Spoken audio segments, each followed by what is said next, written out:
Les plus petits peuvent passer de l'autre côté hein, s'ils ne voient pas bien. Donc on est ici dans la salle de la cuve, c'est là que le papetier va en fait pouvoir venir simplement faire ses feuilles.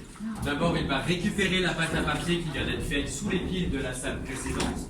Et à l'aide de seaux, on va pouvoir venir mettre toute cette pâte dans notre cuve. En fonction du nombre de seaux de pâte que le papetier va mettre dans sa cuve, il va pouvoir contrôler lui-même le grammage de ses feuilles.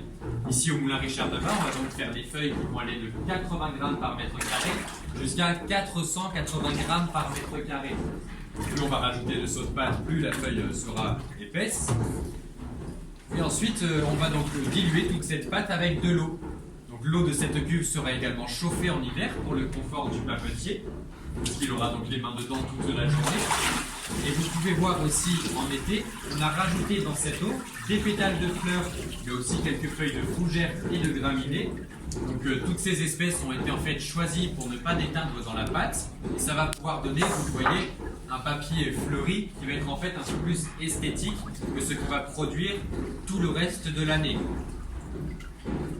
Le papetier va, ici dans cette cuve, produire 200 à 300 feuilles par jour, donc en réalisant toujours 200 à 300 fois les mêmes gestes techniques.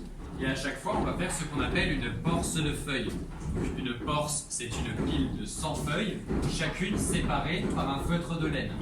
Donc en fait, on va faire les feuilles 100 par 100 pour ensuite, lors du pressage, éviter de gaspiller trop d'énergie. Parce que si on devait donc presser les feuilles à l'unité, le papetier s'en sortirait pas.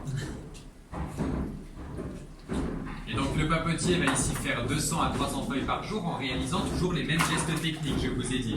D'abord, il va mélanger sa cuve avec cet outil en bois qu'on appelle un rodable pour faire remonter la pâte, qui en fait, pendant